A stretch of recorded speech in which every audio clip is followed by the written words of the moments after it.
It's a great honor and a privilege to have Yael Grafy. We're here in the Crossroads of Civilizations Museum in Dubai. And it was such an honor and a privilege to meet with you. And you came on the very first flight after the Abraham Accords to Dubai. Yes, the Abraham Accords was actually signed in September. Like the first time they announced it was in August. And I came here in December 2nd, the first commercial flight that we didn't even know if the Saudis will let us to fly above. And I arrived here and we felt like we are making history, you know. And it was amazing, like to come here, like to be in a Muslim country that a few days before or even like 1 year before you would tell me I will come here and especially feel like home as I feel right now because I moved here. And yes, that was amazing. And how did you get involved in the museum? So right now I'm working in a special museum called Crossroads of Civilization Museum. It's a historical museum. And when I arrived here, I'm a tour guide abroad. And I was thinking to bring Israelis here. And someone told me there is a Jewish museum in Dubai that I must see. And I was like, Jewish museum in Dubai? Oh, this guy is very fast that he opened, after the, few months after the Abrahamic Accords. And then I came and I realized that the museum was existing 10 years ago.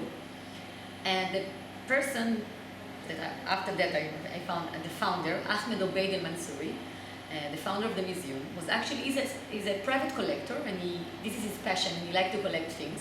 And he have Jewish items, and he have other things related to even to the Holy Land, and he just like to collect this, and even things related to Jewish in the MENA region, in the Arab world, and he just like to collect them, and then he started to display them here. And the museum is existing 10 years ago already, and I was amazed. I fell in love with the museum, and then I just stayed, and I started to work with him, and we did other galleries together. 1 year and a half, we opened in April, it was April 8th, in the Yom HaShoah, the Hebrew one. We decided to make a ceremony for the Holocaust, and we did an exhibition. We didn't know it would become part of the history, because eventually we realized, because we saw the media and the people that was curious about it, that we actually opened the first Holocaust memory exhibition in the Muslim and the Arab world.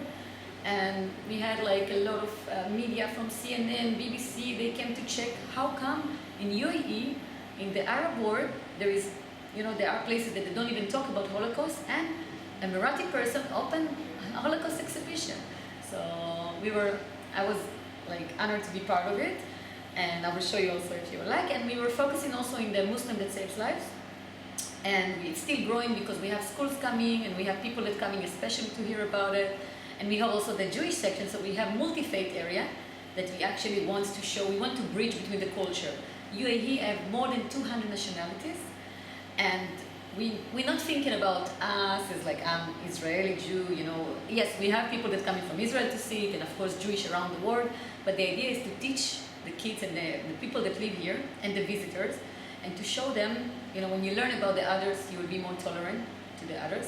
And you cannot deny, facts, and we are a museum. It's not like to make like a conference or something like this. You're coming and you see artifacts and you see documents. So we believe that this can change, and teach about the other. And for me, the best days is when I have the kids coming and to teach them a bit. And you see even one kid teaching the other one, suddenly you see like a small Quran, and I ask, I do activity for the kids, and then the kids asking, what is Quran?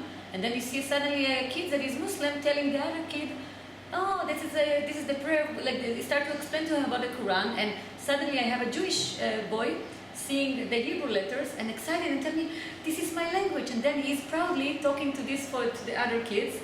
So we really believe that, I see Dubai as a multicultural place. And by the way, it's not just from now, from the Arab Accords. We are talking also why we call the Crossroads of Civilization. We are between the Arabian Gulf and the Creek of Dubai, and it was always a trade path. People share your ideas, and they were passing by. So as a trader, you always have you have to be tolerant to the other person. And Dubai always have different nationalities living here together peacefully. In Dubai they have like 90% are foreigners. You have here from Pakistan, from India, Bangladesh, Philippines. Now we have the Israelis, but we have people from all over the world living here peacefully. And I think even if people from Israel, for example, coming here, they see how we can live together. coexistence, and even more than co, it's multicultural. And maybe they will take a bit from here, and when they're going back, they will see that we can do, in other way, like we can live together, and eventually we need to live together.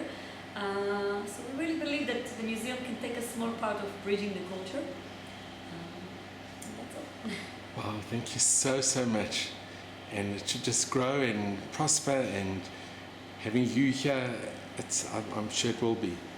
And we just wish you all the success. Bezrat Hashem, inshallah. Thank you so much.